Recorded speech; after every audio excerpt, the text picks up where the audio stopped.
In today's video, I'm going to teach you how to enable and manage multiple currencies within Salesforce. This is a powerful feature for businesses operating across different regions, allowing smoother transactions and improved financial reporting.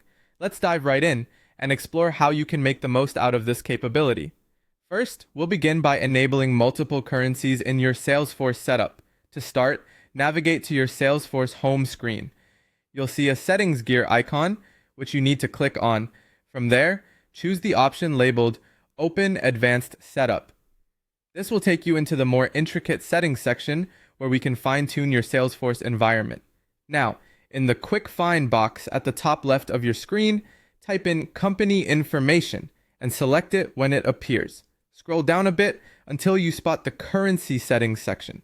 Here, you'll want to tick the checkbox labeled Activate Multiple Currencies. Once you've done that, don't forget to hit the Save button to ensure your changes take effect. With multiple currencies now enabled, the next step is setting up the new currencies and their respective exchange rates. Head back to the Setup menu.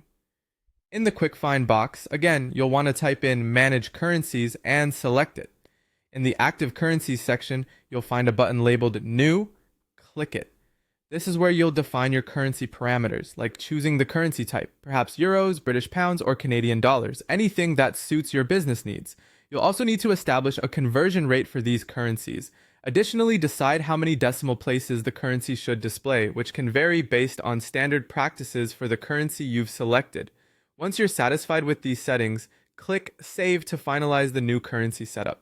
Now let's cover a few important considerations. Enabling multi-currency is a permanent change, so once it's on, it cannot be turned off. Because of this, it is highly advisable to test this feature in a sandbox environment or a developer edition org before you implement it in your actual production environment to ensure everything runs smoothly. Another key point to remember is that the currency locale you select during this process will become the corporate or default currency for all new and existing records, so choose wisely based on what best fits your company's financial framework. And just like that, you've successfully set up multi-currency in Salesforce. This feature will greatly enhance your ability to manage financial data across different countries, making your organization more agile in its global operations. Thanks for tuning in today, and I hope this guide has been helpful. Feel free to reach out with any questions or to share how enabling multiple currencies is benefiting your business.